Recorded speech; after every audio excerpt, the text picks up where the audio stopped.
This is Season 1, Episode 8 of Mastering the RPG, a tabletop RPG podcast all about upping your game, whether you're a game master or a player, with advice, ideas, and cool stuff. Tonight's episode is spicing up your game with Savage Worlds, or start being so dramatic. Task.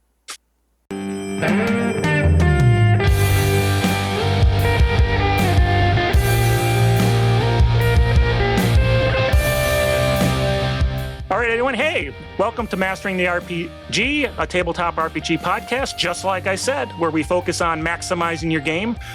Doesn't matter, game master, player, we got advice, ideas, cool stuff found, and some strong opinions. And we really hope people send in some email to gamemaster@masteringtherpg.com. Yeah, Eric's waiting. I'm waiting. So, speaking of which, I'm Carl, and I have my co-host Eric here as always, but we're missing... Hello? We're missing James. James has other engagements, but you know what? We pulled in a special guest on the show tonight, Morgan. Hello. So tell us a little bit about you, Morgan. Well, hi, I'm Morgan. Q. I've been playing role-playing games since I was a wee lass. I think I started, unfortunately, in D&D 4th edition, but I've since moved on to Shadowrun, 5th edition, of course, some Pathfinder, sprinkled in there, little sprinkles. And then most recently, I've been playing a lot of Savage Worlds with both Eric and Carl, so it's a fun time. I think I have a lot of random experiences as a DM as well as a player. Yeah, we pulled John in to talk a little bit about, you've come and started playing Savage Worlds. We're going to talk a lot about Savage Worlds, but let's get into the topic so we really understand what we're talking about. So tonight we wanted to talk about how Savage Worlds rules, and Savage Worlds is a tabletop RPG for those who just don't know, but Savage Worlds has great mechanics. It has some very interesting stuff, and we were talking, Eric and I, about, hey, let's share with, since James is gone, let's share how we think the mechanics for this very good game would do good in other systems and how it might apply. But as always, we want to start with cool stuff found. We have cool stuff found. Do you copy? Cool stuff found. Over. All right, so tonight's cool stuff is me. I get to talk about, we're a few months out from Gen Con, but I thought I'd talk a little bit about some of the cool stuff I saw at Gen Con. One thing was this company called Tabletop Warriors VR, and they literally had VR headsets that people would wear and interact with 3D tabletops. Pretty cool. I've been looking for their website. I don't know where they are, but couldn't find their website. Did you get to try one on, or? I got to watch people because there was a line. There was a lot of people there, and so I got to watch. There was somebody who was playing the game master and was moving things around, and someone else had cards, and it was actually, I think they were a link to Tabletop Simulator. It was just now being able to do it in the VR space. So that was pretty cool, I thought. Also saw a company called Tinker Turf, which they had kind of cardboardish cutout sci-fi terrain. And what I really liked about it was, it was cardboard, so it was easy to put together and store. But they did a really nice job. The graphics on it they really felt sci-fi, and it was pretty cool. I like that. And then DICE was big. There was so many companies doing Kickstarters or were going to do Kickstarters related to DICE. And most of them, creative, really unique looks, but they're like $80. And I think folks are maybe familiar with Level Up Dice. They do stone dice, quartz, obsidian, semi-precious, but they're expensive. They're $100 or more. So I'd be worried that the cat knocking the die under the couch and never find it again for my $100 set. That would be a problem. I think that would be a tough one. And then the last thing, which was really interesting, was eBay was there, and they were giving out an eBay board game based on eBay, giving it out. What? Yeah. I did not get one because I had 4 events I was running, and the dealer hall at Gen Con is huge. So I never really got over to their booth until it was too late. But I guess you can find them on eBay now. I looked, and they're there. So interesting. Yeah. Okay. So Did you get to look at it at all? I mean, see it. I mean, there is a lot of board games already that have like, bidding mechanics and things like that. What was it? Like an actual board, or was it just cards? Like, what was the? It would look like it was a board game. They were playing on a board. I only saw it for like seconds because I had to run and there was people all around. It's cool. I didn't get to play it. I really didn't get to do any demos this year in the hall, which is usually pretty fun to do. So I guess I fell down on my Gen Con reporter role because I was running too many games. Cool music video, didn't you? Yes, we mentioned that in a previous episode. I filmed a video at Gen Con for a new music video, and it's out now. You can find it on the tabletoptango.com. You can get to our YouTube channel there, and you'll find that video is now out. Nice segue. What are you, my straight man there? So that's kind of what we found in Gen Con. There is a lot of stuff, but it's hard to even fathom how big Gen Con is as far as the dealer hall goes. There's really not a lot that compares to it outside of like the huge comic conventions, which then have comic book stuff and everything in their hall. This is all games and that sort of thing. So let's go back to Tabletop Warriors. Is it just a table? Like you buy the table and then you use whatever VR equipment you have and it's Tabletop Simulator? It's just a table? Like what is actually the product they're selling? I think they're selling the software. Because the headsets were they all look like the Gear 2s, the Meta, Oculus, whoever now, Gear 2s, and it looked like it was software that they were selling. It didn't look exactly like Tabletop Simulator, but it could be. That's why I was looking for their website. It's Tabletop Warriors VR, and for some reason I just couldn't find it. My Google Foo was poor, so they gave me a card. And just like many other times you come from Gen Con, you got a bunch of cards and somehow they disappear when you go through all your loot bags and pull out all the cool stuff you bought and you go, where did that card go from that company that sold that thing that I was hoping that I'd be able to talk to them after the convention? I'm really bad at conventions apparently. So, well, you're running games, so that's what you're focused on. Yeah. That was my primary worry because I had two brand new Dragonlance games that I was running. So, new ones worry me usually. So. So with Tinker Turf, because I've seen before, there has been a lot of print your own train that you build up. Like that's not new. So what was new about this? Was it just that it was science fiction? Was it like an easier construction method? It looked to me home printer, I'm assuming, right? I mean, but there's already that. Well, I mean, I think they were selling the pieces, right? So they make kits. Okay. But it looked like it was really easy to put together. It was like so just whip it up. Just fold it, because a lot of the other ones I've seen before, you have to you have to have like your cut, you have to have your like paper glue and like all that stuff. This looked like it was really more kind of slide it together. You know how pieces, the old cardboard boxes kind of thing where they slide together to slots. And that's what I thought was pretty cool. Most of the stuff was kind of boxy, right? And because of that, there wasn't a lot. I didn't see a lot of smooth curves or anything like that.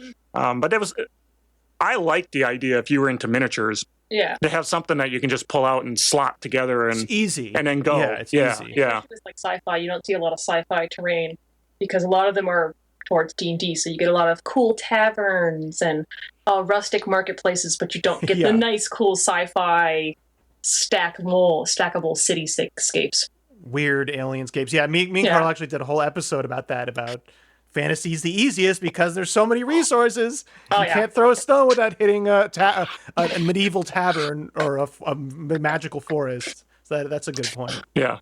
I think on Reddit, there's like 1 million. If you just go to battle maps, there's like 1 million taverns and 1 million fields and 1 million. Yeah. There's just a ton of it. So, all right. Well, that's the cool stuff I thought that I found. So, Eric, do you want to run tonight's topic and take it away? Yeah.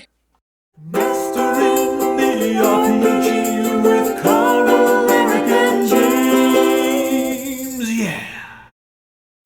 All right. So the main topic today, as we said before, is kind of importing Savage Worlds their narrative mechanics into whatever game you're doing to kind of spice up your game. A little background in this. So because James wasn't here and does not really a big Savage Worlds player, I thought this might be a good idea. Me and Carl met playing Savage Worlds. We started a Savage Worlds YouTube channel together. And we were talking about this beforehand, but the one thing, I played a lot of different RPGs. Carl and Morgan have also played a lot of different RPGs. The one thing I would say about Savage Worlds, besides kind of being that genre-less, it's a genre-less system, right? Or whatever, setting-less system. Like you can apply it to medieval, fantasy, modern, whatever. It can apply to any type of genre that you can think of. It's also very cinematic. And it has the most kind of ancillary systems in place to accomplish that. There's no other game that I've ever played that has so many different, like, distinct things, besides just like their skill and their combat system. Yes. Savage Worlds has that in spades. Like, we're not going to even cover a lot of that. Subsystems. A whole bunch of subsystems that handle different situations. So that's why I think, and I've often played with people, like I'll, run a one shot or they join a friend's game with Savage Worlds. And then when we go back and they're like a GM and they're playing D&D or Pathfinder or whatever, they're like, oh, I want to bring this system in, or I want to try to bring this system in. So I think there's stuff to learn here from Savage Worlds that you can apply to, obviously 5e is going to be the big one, but to really most games, maybe not so much the like purely narrative games, because it's not quite going to fit those, but for the more like, D20 systems or the more mechanical or mixed systems, I think it'll apply. So at the top, I think we should start with the meta currency of Savage Worlds, because Savage Worlds has the biggest meta currency out of any game I played. And what we mean by that is kind of they have these different types of tokens. Some, like an example of that in other games, I mean, D&D has Inspiration, not the Bardic one, the Dungeon Master. It's a horrible naming convention, where you get to spend it and you can reroll a die. Pathfinder 2e has hero tokens or whatever they're called. That's basically the same thing. Savage Worlds has bennies, which are like rerolls, and they do a lot of other stuff too.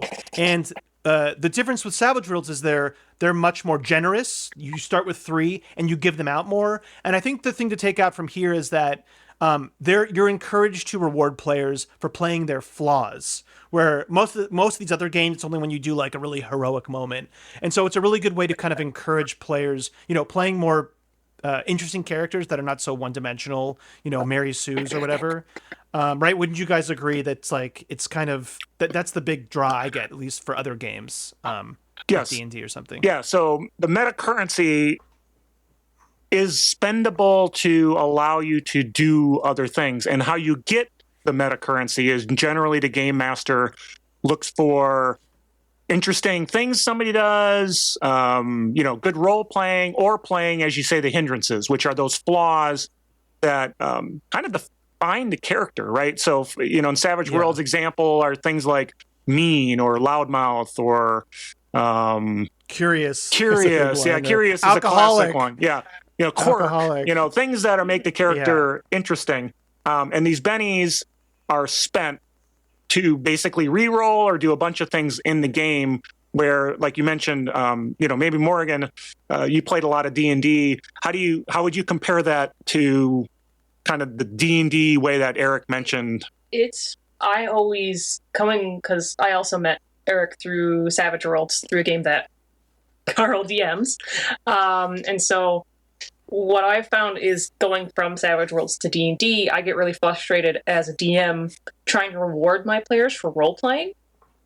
D&D doesn't really have required role-playing. You can make flaws and you can make a backstory, but there's nothing built in the system that says players need to role-play.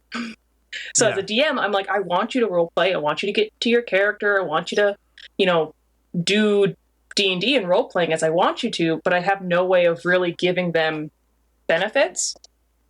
But like a Benny system would really help with that, and giving like, hey, you did a really great thing in character by messing up this mission, because that's what your character would do, have this Benny. And I also find in D&D it's really hard when someone trips on their turn or they have a critical fail. Lower level characters just can't do anything. Like a sorcerer says, oh, I'm going to throw a spell attack. Oh, I missed. Okay, that's all I can do.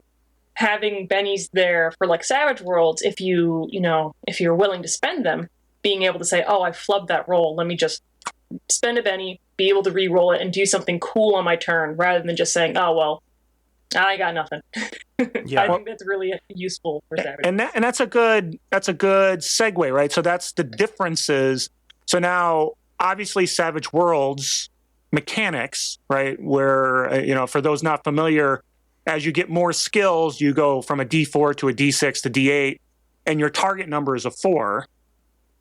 How do we now take this idea of bennies, this meta currency? What does that do now in your D&D game? How do you apply it into the D&D world? Well, I mean, again, and we're not just talking about D&D, right? This is going to apply to any some game. other So game. I think, yeah. So I think with Benny specifically, what we're going to take away from this is and the really good thing about bennies, and we're going to talk about conviction really quickly, is that they're mini rewards. So these are just good ways to reward your players in between, gear and like levels, right? And I think when we're going to talk about some of these other systems later, that you want to kind of incorporate that in some way, because it's a really good way to reward players for doing things. So one of the things I would take away from this are, if they already have a system like bennies, like in D&D has Inspiration, hand them out more often, hand them out for people playing their flaws, let the players know that they can get that. But, you don't want them to go overboard. So keep it in check. But if once in a while you play the flaw where it kind of messes with things, because that's what would happen with your character, they should be rewarded for that. Also, it's a good way to give them like a prize or as a reward for doing something else. Like if they get to a certain point in the story where you're like, well, it's not quite a level up, but they did something good, then you could give them, an extra reroll or a conviction, which we'll talk about. And so if your game doesn't have a reroll system, you can always add that in. That's a really easy thing. You can call it whatever you want. Call it a hero point, call it a Benny. But, a reroll is going to be good for most things because most tabletop games have dice, right, to roll. Now, conviction is like a bonus system in Savage Worlds. It's not like core rules, but we usually play with it. It's basically an extra D6 for any roll that you want. So, and you can do it after you roll. Now, obviously, whatever game you're playing, it kind of depends, what die you're using. So for D&D, a D6 would still be good, or a D8, whatever. For something like Shadowrun, right, which uses a lot of D6s, an extra D6, they can just, right? Am I correct, Morgan? It's all D6s? Yeah, it's all D6. Shadowrun, okay. I will say for Shadowrun, I think Conviction is easily translatable to D&D with just like its Inspiration-esque. Like you could help impose advantage or something, but with Shadowrun, they already kind of have a system. I believe it's edges.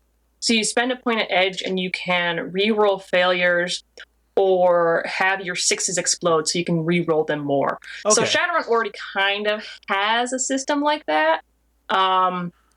But a conviction would still be a gift, right? Like if it was like an extra D6 you could roll at any time, that would still be a bonus. I think that's not normal. An extra D6 that just isn't D6, or maybe bennies would work better, where you just say, hey, like if you fail but not a critical fail, you can kind of just re-roll it. Yeah. Just try again.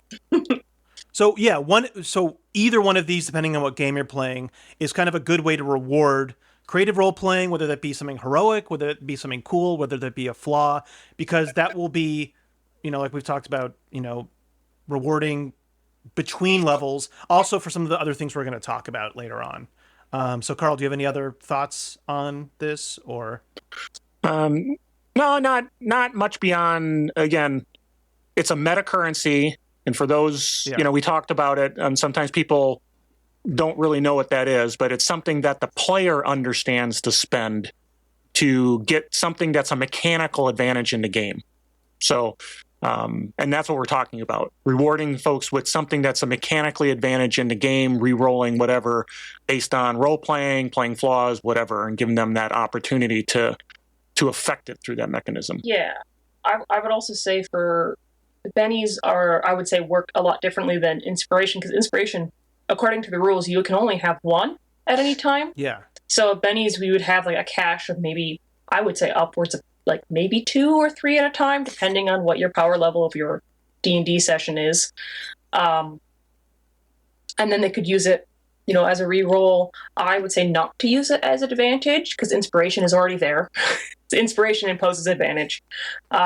but having it just as a simple reroll or maybe a reaction or something, I think would work really well as a reward currency. Yeah, that's a good point. It's not so to make it generic, just have it be a reroll, not specifically inspiration or. Again, so I think either one of those can both work as reward, and have your player retain them. I mean, like conviction kind of lasts until you want to use it in Savage Worlds, and that again, it's just a good way to reward those things, and especially for some of the things we're going to talk about. So I think there's nothing else. We'll move on to dramatic tasks. Dramatic tasks. I think the one kind of thing about Savage Worlds, whenever I play with people from other systems, this is the one thing that seems to resonate the most, and that they want to incorporate that. And I think there is some rules going about this. I mean, Carl, you were even confused. You thought 5e had this like as a core rule, and you called it what, a social? It was called a skill challenge. A skill challenge. I've heard that term for something in D&D, but I don't think it's the same. It's not quite a core.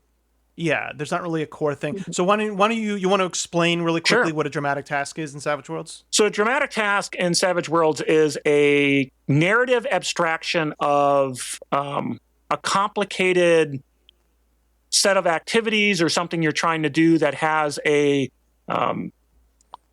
finite ending. Something can happen good, something could happen bad. The classic example that they use in the book all the time is defusing a bomb. So you're using a set of skills over a set of rounds to defuse the bomb. If you fail and you don't get enough, you fail. Or if you don't get enough, you fail, bomb goes off, whatever. So what is the mechanics behind it? So the mechanics behind that is you're collecting tokens.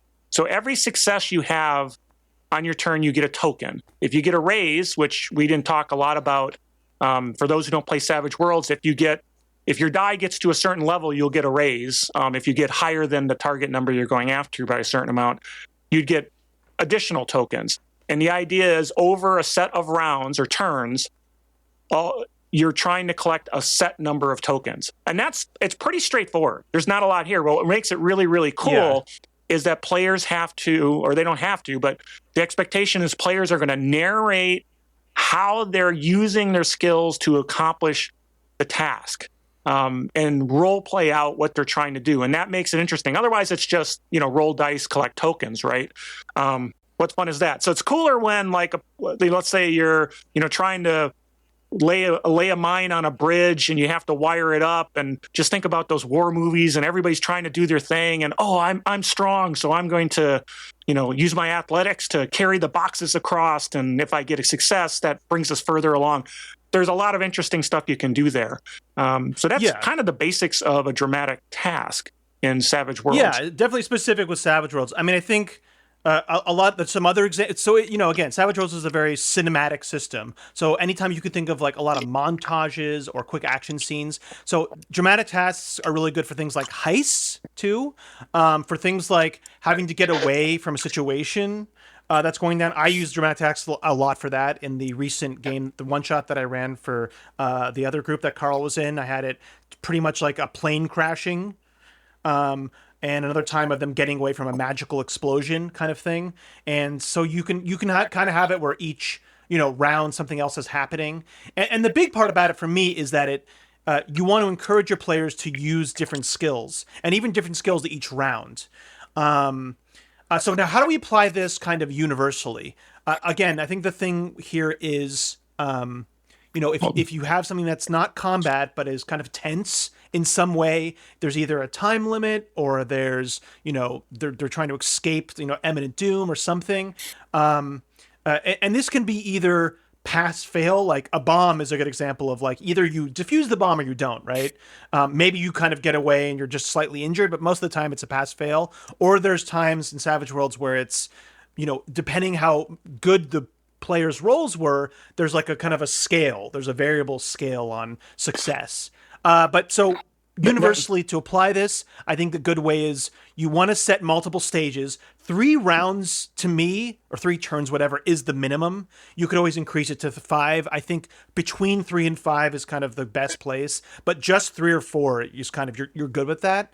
And then have your players kind of, you say what you kind of narrate what's going on in each round, and then they kind of describe what skill they want to use.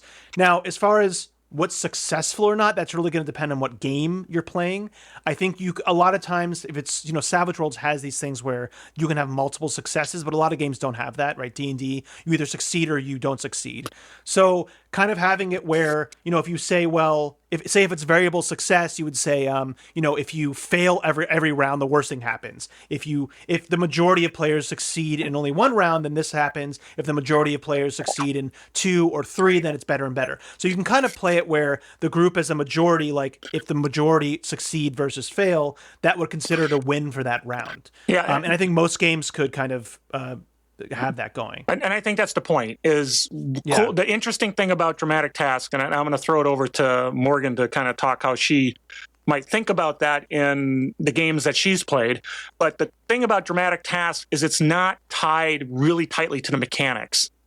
It's you succeed, you get tokens. So any game that has a success mechanism, which is pretty much all of them, right? You can play. If I succeed at doing something, whether it's a skill, even an OSR, old school game, I'm rolling one of my core attributes, or something to see if I succeed. And based on that, I gather these tokens. It's not tied. That's the beautiful thing about this particular system. It's not really tied to the way Savage Worlds works at all. Skill rolling. Yeah. It's just, so what do you think, how you would apply that into some of the things you work on or you play? Actually, talking about dramatic tasks, in general, I kind of implemented it. I'm doing a pirate campaign using the 5e system, which is very difficult, just with the base rule set. And I really wanted my players to get a feel of sailing at sea. So I wanted to be like, okay, well, there's a big storm. It's a big aether storm, there's lightning, there's fire, it's magical storm. What are you going to do? How are you going to sail through this? And I kind of tried to walk them through. I'm going to have to work on it because I really want it to be, okay, well, are you battening down the sails? Are you running to tie knots? Are you helping navigation? What are you doing? How are these skills being addressed? And what do you want to do at this point in time? And that's pretty much what a dramatic task is and how well they succeeded at those. I kind of tallied up how many successful skill checks they had, and that was added on to the main navigator's role. So the main navigator could steer or either around the storm or steer through it effectively. If they had failed, they would have gotten blown off course. And that's just kind of, I think, a really good application of a dramatic task, especially in D&D, is saying, okay, do you need to make a perception check to see if you can identify the swells in the dark storm? Or can you give me an acrobatics or a dexterity check to tie down the sails, or a climbing check to figure out if you can roll up the sails in time? And so all of that kind of boiled down to a dramatic task because it wasn't combat. It wasn't a straight skill, a straight stealth mission or anything like that. It was really just, hey, you're in the middle of a big storm. You're going down. What are you going to do? So I feel like that was a really great example of how to apply what a dramatic task is meant to do, is kind of this cinematic moment of players figuring out what they are suited to, what their character is built for, and being cool. Because at the end of the day, you want your characters to be cool and to do cool stuff. Whether that cool stuff is actually sad, like a sad story beat or not. But you want your characters to do cool stuff. And I think dramatic tasks really help with that. Like, here's this goal. Strive to get to that goal. Yeah, that's a good point, because on the backs of being cool, the big thing with dramatic tasks is encouraging players to use different skills, and even different skills between rounds, to make it creative. Like, how can you, like, I'm really good at persuasion, right? So or whatever, diplomacy, whatever it is. How could I apply that in this? Well, you could be like, well, I'm using, in this round, there's a ship breaking against this huge storm. They're like, I'm using persuasion to help everybody focus in this one round, right? Yeah. So it's being creative with the skills. I really think dramatic tasks also help players figure out what their character's good at. Like, I have this habit of making not combat characters in Savage Worlds, and I don't think about it until I get into combat. And I'm like, oh, I don't have a gun skill. So having dramatic tasks really does help all of the characters in the party feel like they're a part of the scene, you don't really leave anyone behind in a dramatic task. It's really just, okay, That's what true, is yeah. your character doing? And you go around the table and talk about it. Be like, okay, well, all right, give me a persuasion check. Yeah, that works. Okay, cool. You've bolstered morale. They're doing cool stuff. I think some of the other tricks, now, if we're talking again about how to apply it universally. So as we said, there's multiple rounds. You have some type of way you decide on success or fail. I think an easy way is just majority and if they whatever how many mid rounds. As far as difficulty in Savage Worlds, difficulty is based on the amount of successes that are minimum required. So like it's usually 1 per person if it's a normal one, or 2 per person if it's a little bit harder. I think for most games, though, don't have variable success mechanics. They have DCs for things. So just having, having an average DC for an average kind of task, having a harder DC for each roll, for each round, like keep it the same across the round. So if it's like if you're like, this is going to be a really hard thing that you guys are doing, then have a hard DC. Doesn't matter what skill they're using, right? The DC is going to say that, but the DC is going to say the same. So even if they're using fighting or persuasion or repair, whatever it is, in whatever system you're doing, having that DC say the same, but just that's how you're going to vary the difficulty. And then one more thing I wanted to touch on, and then I'll throw it to you, Carl, too, to add on some stuff, is that in dramatic tasks, they have a thing called complications, which I think is really cool. Where in Savage Worlds, because initiative is based on cards, if you have you do initiative for dramatic tasks, and it's almost just for the purpose of complications. So if you had a club on your card, that means you have a complication, which means you have a -2 to your roll, like some type of malice. And if you fail, it's like an instant fail to the whole thing, or you can, I don't usually play it that way, but so how do we apply this generally? I think if you wanted to add this in, you still have everybody roll initiative, and you could decide like, if people have below a 5 initiative, that means there's a complication. Also, you can just use cards, most people have a deck of cards, pass cards out to everybody. And if they have a club, just call that a complication. It adds a little bit more spice and kind of, makes it more, more intense. And then if somebody, when they get a complication, they can choose not to roll at all. And if they choose to roll, put some sort of malice, whether that's a -2, whether that's disadvantage, say in 5e, some sort of malice. And then say if they fail the roll, either it's an instant fail, or to be nicer, you could just say, okay, well, that's like going to take away success from somebody else. Or, you put some kind of fail state to make it more interesting. Because to me, complications really, really add that nail biting of, well, should I roll or not? And then, it's round 3, we don't have enough successes. I guess I have to roll and just hope it works. So, consider doing that. Anything else you would add in, Carl, as far as adding in complications? Or again, just to summarize, that's the parts of dramatic tasks that really are important to kind of bring forward to another game is, as you mentioned, there's a number of successes that you need to get over a set number of rounds. Your how your skill system works, and that was a great catch, right? For D&D, you're using DCs.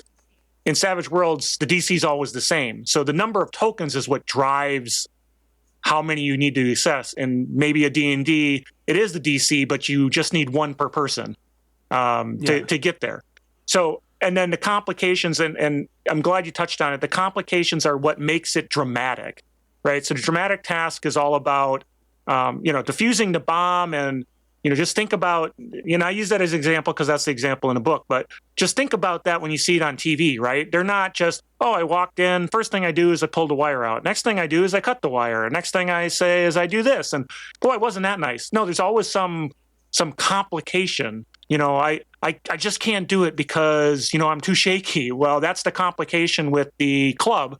You're getting a -2 because, you're nervous now. What are you going to do? Well, I was still going to use this skill to try to further along. So dramatic tasks, and I think, like you said, rolling whatever your initiative system is, core initiative would probably be driving whether you have a complication. Again, on a D20, 5 or below, or whatever it is, I think that might be, that's, when you talk about cards, it's a quarter, right? Yeah. And the cards you have, 25% chance of potentially getting a club. And I'm simplifying because there's jokers and stuff like that, right? But, you can do that same thing with whatever initiative system you have in your game. Or, honestly, just use cards, right? Deal everybody a that's probably card, might and be if the you get a easiest. club, Yeah. then you've got a complication, and still use your initiative system just the way it is, I would think. Yeah. I Yeah. think one thing I'd add in that we might have glossed over is like during a dramatic task, the DM or the GM or whatever title suits you goes around the table and be like, okay, well, you gotta, if this is D&D, like, okay, well, you got a 23. What is your character doing? Okay. What is your character doing? Like, you go around the table, like, and it's not, unless you have a complication, it's expected that every player will contribute each round in a special way, in a unique way. And I think that's kind of an important thing to remember is everyone is involved in this task. And I think that's one of the beauties of the dramatic tasks. Yeah, I think if there's one thing you want to absolutely take away from Savage Worlds using your game, dramatic task is I think the winner of that competition. It's one of the best systems, and when I think about like times in games, I mean, in the one shot, I think the most exciting part of the whole game was that ending dramatic task, which was just insane. I mean, that was, you guys barely got away, and it was, it was down to one guy's roll who was out of bennies. He couldn't do any rerolls. He had all these negatives, and he pulled out the highest roll, and you guys sailed out without anything going wrong. It was like crazy. Everybody went fucking serious. Everybody went wild. I'll have to beep that out. Everybody went totally wild. So and then in my Gen Con game, we had very similar thing where they're kind of trying to get away from a green dragon, and they needed one more token. The person who drew the card had a club, so they were at a -2. They needed a token. They couldn't pass. And this was, the last thing to get away, and fortunately rolled well, was able to get that token. But that is the nail biter. It's right. Everybody was, this was an in-person game, which is great at convention. Everybody was leaning over the table, right? A lot of people sit while they're playing, right? Everybody was kind of leaning over the table, looking at this person's die, waiting to see what they were going to roll. And that's what makes this mechanic so exciting, is it really adds to the flavor and the excitement, and again lets everybody participate, whether they're combat effective or not. They've got skills, and those skills can be applied. Cool stuff. Very cool.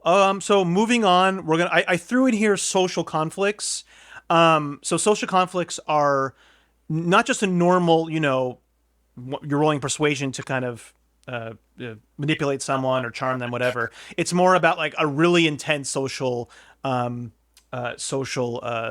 dilemma. And so it's basically a dramatic task for one person.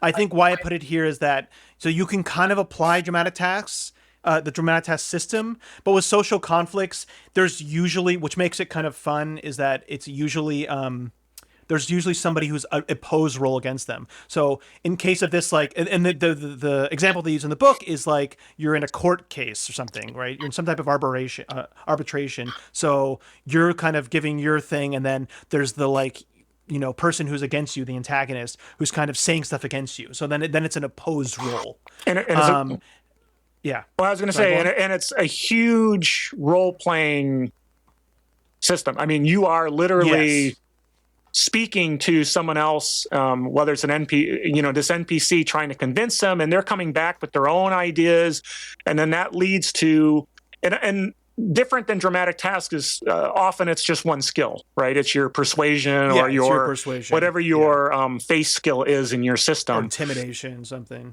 Or intimidation if that's the route you're going. But it's really a talk thing, and then it's an opposed roll, whatever the opposed roll in the system would be, and based on how successful you are over a set of rounds, tells you what kind of the result is. And you mentioned like the court case. If you argue your case and you do it better, if at some point you get enough successes over this other person's successes, right, because it's opposed, good things happen. You win the case, or maybe you convinced that the prosecution convinced them that they're wrong. They drop the case right there and they go, Your Honor, this innocent man must go free. And gavel, go away. Okay. Gavel, gavel, gavel. Yeah. I think in this one, it's definitely variable success. So if we use the example of the court case, like, if it's 3 rounds and you won 1 round, then you get minor support from the king. Say if it's a king and there's the vizier is arguing against you, you'd get minor support from the king. But if you won 2 rounds, you'd get better support. If you did 3 rounds, I mean, then the king is just like, you can marry my daughter, whatever. Like it's full support. So that's the kind of good way to do it. I think with social conflicts, which make it a little more different for dramatic tasks, is that you really want to reward role playing well here. So if you think the player who's doing this, says a thing or like has knowledge about the vizier, has knowledge about the king specifically, that was like, oh, like they use an example of like another country maybe the king doesn't like, and you kind of weave them in. Then as a GM, you might give them a bonus if that's a plus to their role or advantage or something. So you definitely want to reward the roles here for good role playing, because that's what this is, right? This is a very strict role playing social kind of thing. Morgan, have you ever considered using this for any of your other systems, or could you see applying it? I haven't used it, but I can definitely see. In the last session I had of my Pirates campaign, because it's the most recent, as also some one-shots, I've had a lot of persuasive, argumentative sort of settings where like they need to go talk to the captain and say, okay, what are you doing? We're concerned, et cetera, et cetera. And I was still like saying, okay, well, do persuasion. Okay, do persuasion. And I felt like it was really just kind of a pointless back and forth. Like, oh, you got a fail.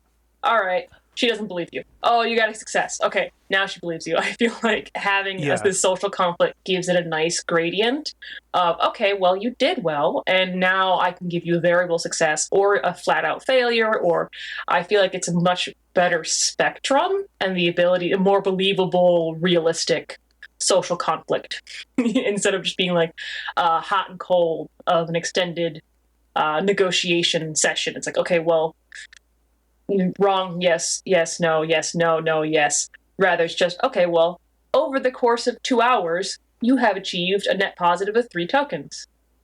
Here is your success. So it's much more realistic, I would say, I would say it's more realistic. Yeah. And it gives persuasion. It gives those face characters like a tense situation where they're like, this is really tense. And now, if you want to add one thing that Savage Worlds allows to do, or at least how we play it, Carl and I, when we run games, is that we will allow other players to contribute in the way of supporting. Whether your system has it in D&D, it might be the help action, but you should still let them roll. And this could be persuasion on their part. This could be where they use another skill, like they, glare at somebody for intimidation, or they, kind of, if it's repairing, they kind of like do a little like toy that they made, a clockwork toy to kind of, so whatever it is, you can allow 1 or 2 players, or one, usually it's, I think how we do it, it's 1 player, a different player per round that can kind of help in some way. So in D&D, you might be like, okay, this player help them, so they give them advantage, right? Or you could give them a plus, like a numerical, +1, +2. Whatever your system does, I think a reroll or 2 rolls or a numerical advantage is pretty much universal across any systems. Carl, anything you want to add here? Well, I did want to mention there is this classic, I don't know if I'd call it a conflict, but it's this classic debate for face characters and social skills. It's like, can somebody just come in and say, well, I'm not really a great role player. Can't I just roll my persuasion? Or somebody says, I'm a great role player. I shouldn't have to roll persuasion because, just listen to the argument I made. I think social conflicts allows both of them to succeed. You can use that role playing, and maybe you'll get a bonus, but in the end, you get to use that skill against the opponent in the way it's meant. So it's really nice that it blends the two, and you don't have to, worry that you can talk a lot and it's great and you can get a bonus. But if you're not someone who feels comfortable doing a lot of role-playing talking, you still can get that role, and it blends both of those. So that's one of the interesting things I take away from it when I'm leveraging social conflicts. Yeah. One of the great things about Savage Worlds is you can really play it as a gung-ho character, like someone who gets really deep into character, as well as someone who's a little bit more on the back foot. Like, I would like to explain what my character is doing because I know what they would do, but I don't want to act it out. I think Savage World really leaves space for both of those kind of characters to have fun in their own different ways and to get benefits in different situations. So having that Yeah, moving into other systems is always really fun for me as a DM, being able to include a lot of players. That's a good point, you guys. Like, especially with if we're talking about you're taking the lead on one of these social conflicts, you don't necessarily, as a player, you don't have to be the most charismatic person. And even if you're not, like, if if somebody just, like I said, if somebody can just kind of, well, I say this, but then I bring this up where we had seen the Vizier like go into this place before. And so even if you're not like, you're not using flowery language, just being kind of methodical with it, the DM would still want to give you a bonus for that persuasion roll. So you can play it, as long as you're kind of being smart about it and maybe using stuff to give you an advantage. You don't have to be the most charismatic improver that there is. Cool. If there's anything else, we move on. Do you guys have anything else you want to talk about with social conflicts? Let's keep her going. Very, very cool. Now we're going to talk about interludes. And here is where the bennies and the conviction, those kind of mini rewards come in. And Morgan, you want to explain what an interlude is? Want to take it away? I'm going to let the spot here. I'm going to let the Savage Worlds DM. Okay. Carl, why don't you explain what an interlude is? Well, an interlude is a subsystem where in certain, so basically in a situation, you're just basically asking players to narrate something interesting, and you can use cards to do this. There's a bunch of stuff, but you're saying during travel, let's explain, what something interesting that happened in your past, or a great success, or it's essentially a prompting tool.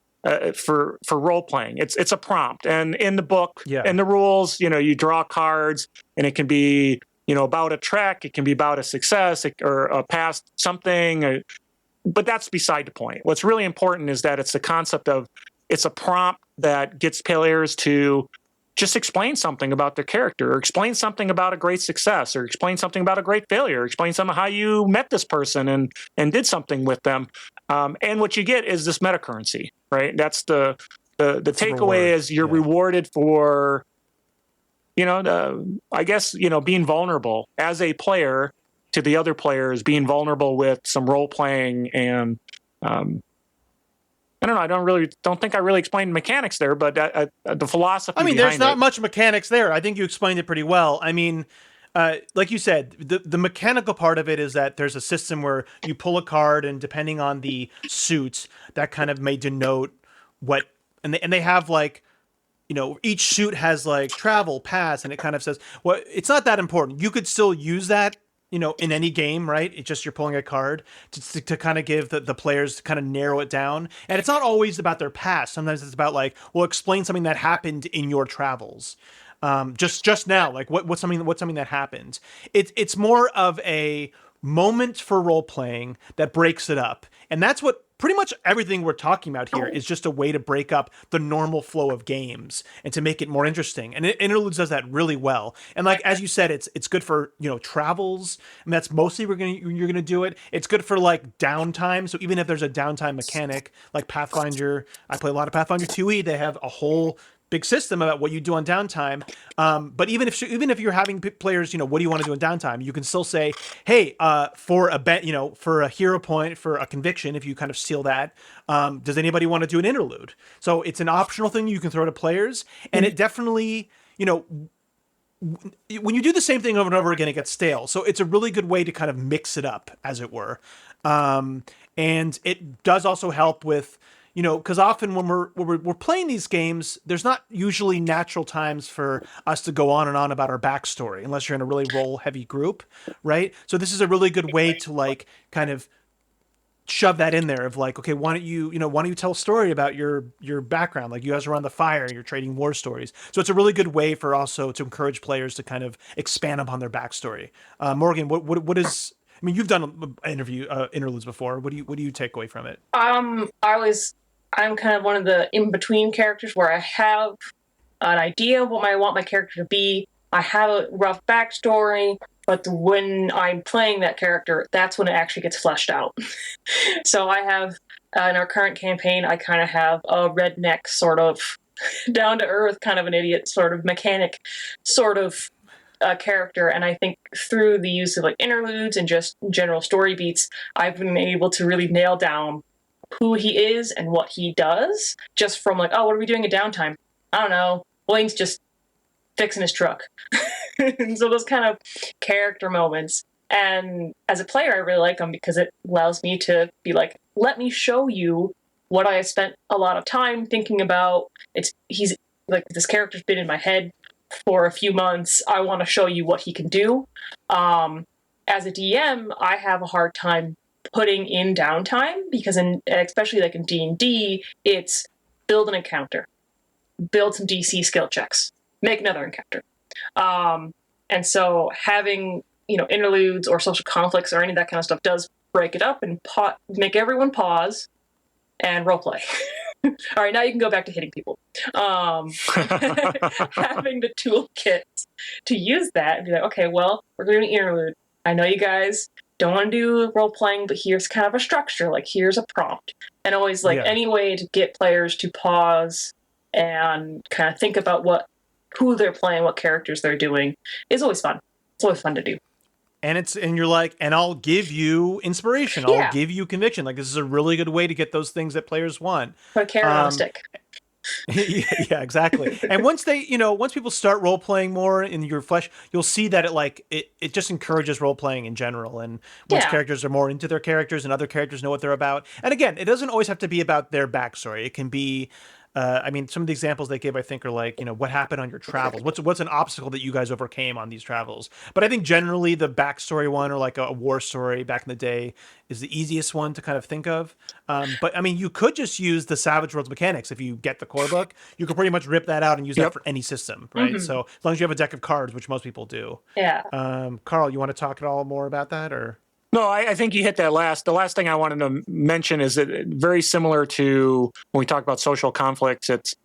It's a system you can just pull right out, take a deck of cards.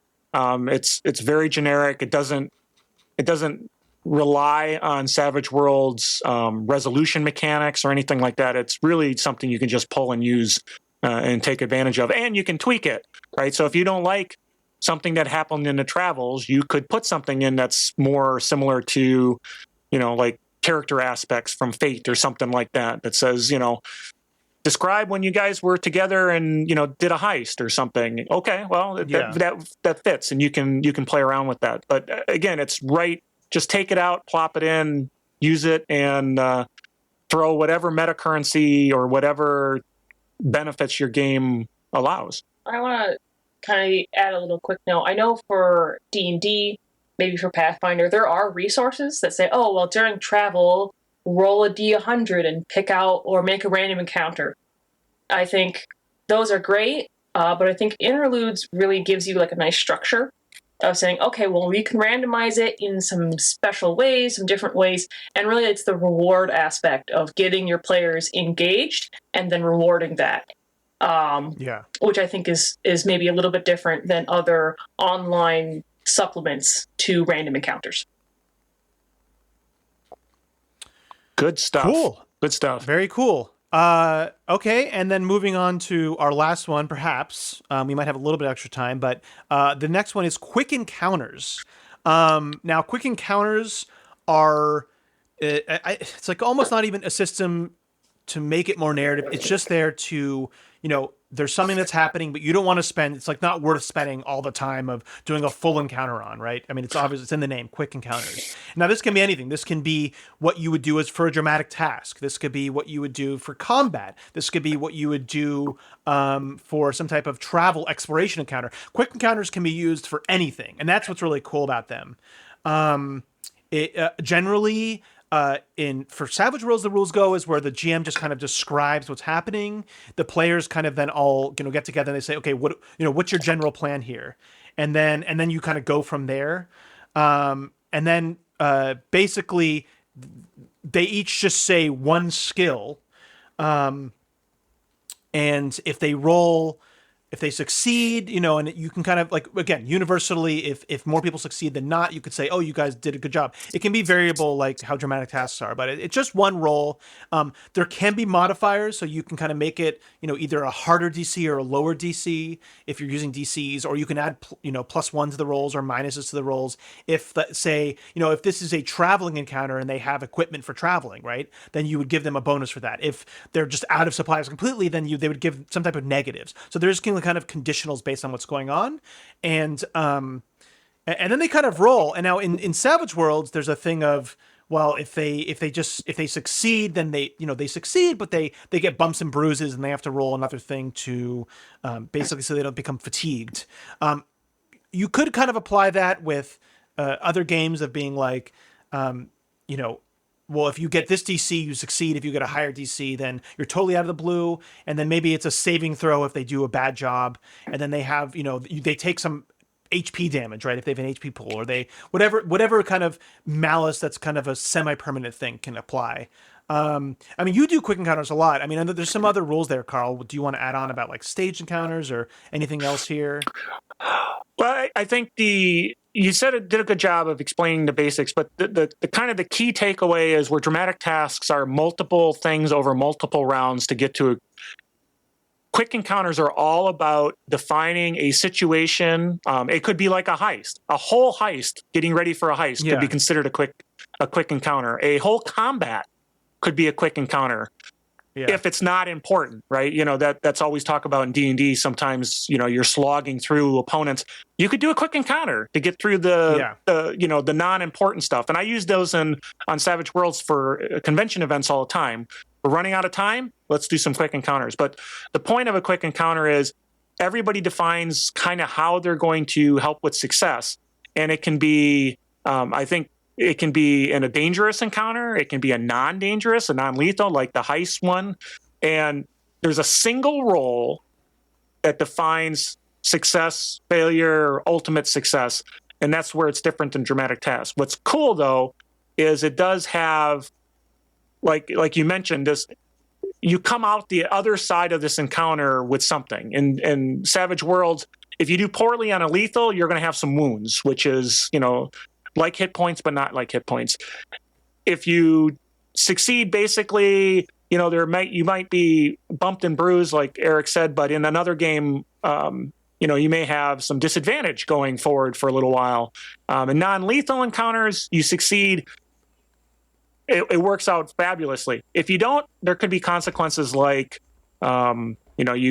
everybody knows that you screwed up. Like if you're, gem thieves, now everybody knows you're crappy gem thieves, and something happens with respect to your level of future work or something along those lines. But the bottom line is, it's a single roll that kind of defines the overall. So you come in one side, you get everything set up, and you come out the other side, and it's fast. The whole point is single rolls to figure out what happens in a complex set of environments. I mean, it's not, I'm opening the door, okay, I roll a die. That's not a quick encounter, right? A quick encounter is a series of steps that have to all come together, whether it was a huge combat, whatever, and you come out of the other side with a single roll and some set of consequences or what the success meant.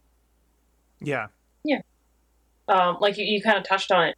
D&D, I always hesitate to do combat encounters because they take so long. No matter how small I make them, no matter how easy I try to make them, no matter how much I just murk things just randomly. Because I'm like, okay, he's got 2 health points left. He's dead. Encounters always take a long time. And I feel like if it really doesn't matter, I don't think I'd personally use it in my Pirates campaign, for example, because the whole point is they're going around and being pirates. So there's going to be a lot of combat. And it doesn't matter if the combat is important or not. They're pirates. They're going to go pirate. But if it's like a side of the road encounter, if you're traveling in D&D or Pathfinder or in Savage Worlds, and you're traveling and you want something like just quick, come out of it with maybe a level fatigue for D&D or some hit points lost for Shadowrun, some body points. I think a quick encounter can really easily apply to that because you still get the stakes of you've been ambushed by kobolds what do you do? But you don't get the hours and hours invested, maybe not hours and hours, but like possibly several hours invested into these kobolds that are like just hanging out and want to fight you. A quick encounter can kind of be like, yeah, on the way to your city of choice, you encounter this group. What are you going to do? Maybe what's some tactics? Do a roll and kind of figure it out that way. Or if there's other things, maybe you could do like a shopping trip as a quick encounter. Because my shopping trips for my characters, they're always like 5 different people on 5 different directions. Yeah, going to all the different stores and talking to each NPC. And it's like, and they're like, is there a session. magic shop? And I'll be like, I don't know. I didn't really plan that. Yeah, sure, there's a magic shop. Okay, I want a ring. It's like, okay, well, I didn't necessarily think that far in advance, but having a quick encounter can allow that to be like, okay, you did well on the roll. You all find at least half of what you were looking for, and you pay at market price. And if they do really well, maybe they got a discount. So you can kind of make it that way if you really want to cut shopping trips down, but you still want them. And they're kind of important, but also they're just so tedious sometimes. And I really, it was an amazing, I just came to me when you were talking about like the kobold. Sometimes things like combat or, trying to do something is part of what defines, I'm trying to think how to say it, but like there's a big bad out in the distance. You expect to run into minions as you get closer and closer, but you don't necessarily want to fight every one of those battles, right? So that's where a quick encounter helps. It gives you that same tension. It's not like, I just walked up to the big bad's castle and now I got the one big encounter, but you don't have to waste time on it. You just get the feel. And it can waste resources, right? I mean, that's exactly what I was going to bring up. It should, especially if it's a lethal encounter or combat, you should have them use resources. And again, their role for the quick encounter be like, I use my spellcasting roll, but have them use some type of spell slot, like depending on how much they succeeded, right? They might use only a level 1, but if they really did well, maybe they don't use it at all. Or if they did poorly, they use a level 3, or have them use arrows up, right? Because it's to me, in a lot of games, combat after combat gets pretty monotonous, especially if it's not a combat that has narrative weight to it. Doesn't really matter. It's kind of a throwaway, or if it's just there to drain your resources. You can really use quick encounters to drain resources, but not have to spend the hour on, something that everybody's going to win. Like, it's not a challenge, but it's just there to kind of, drag out, this is you're encountering all these different things, right? It's mostly narrative at that point. So that's why quick encounters is a really good thing to draw from. And it's just good if your players decide to do something and you're like, well, I didn't want to, I don't want to spend, it's the end of the session, but I don't want to spend all this time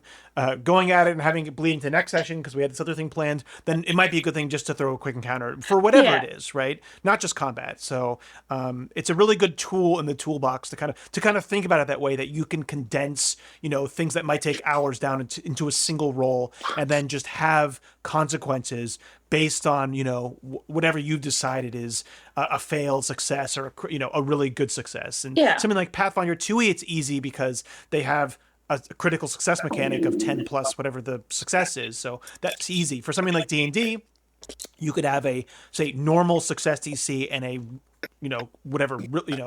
perfect DC that's higher, right? So that's kind of how I'd play it there. And so there's a lot of different ways you can do it depending on your system. Yeah, and resources don't have to be spell points. Take the way if you have like level 12 characters and each of them have 3 health potions. That's a good way of saying, you lost some health potions. Yeah. Or if I'm very bad at world economies.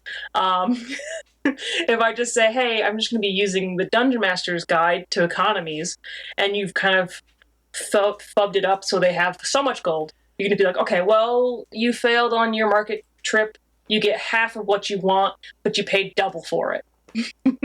So you're still draining those resources so you can keep the challenge going without droning on like I'm doing right now, I guess. Yeah, it's the consequences of the time invested, basically. Yeah. Cool. I mean, was there anything else? Or I think we've pretty much... There is so much cool stuff in Savage Worlds, the game. Yes, but these are some of the subsystems that really make sense to bring into other other systems. But really, you should just play Savage Worlds and save yourself from having to take them over. But well, anyway, no. I mean, some of the other ones, like so. there's a chase mechanic in Savage World. There's a mass battles. There's networking. I mean, most of those though are kind of those ones are generally covered, or chases are just it would be too hard to kind of cover that in this episode. Yeah. But so yeah, overall, again, all of these things are meant to diversify the kind of flow of game and to, like, as Morgan pointed out, a lot of times is kind of to bring the spotlight to players that might not always get it. Yeah. And to really kind of, most of these things kind of incorporate everything and really do switch up the flow, which to me just then makes combat more satisfying because you haven't just done the same thing, right? Variety is the spice of life. And so hopefully you can kind of use some of the things from here to kind of add that to your game. Yeah, definitely.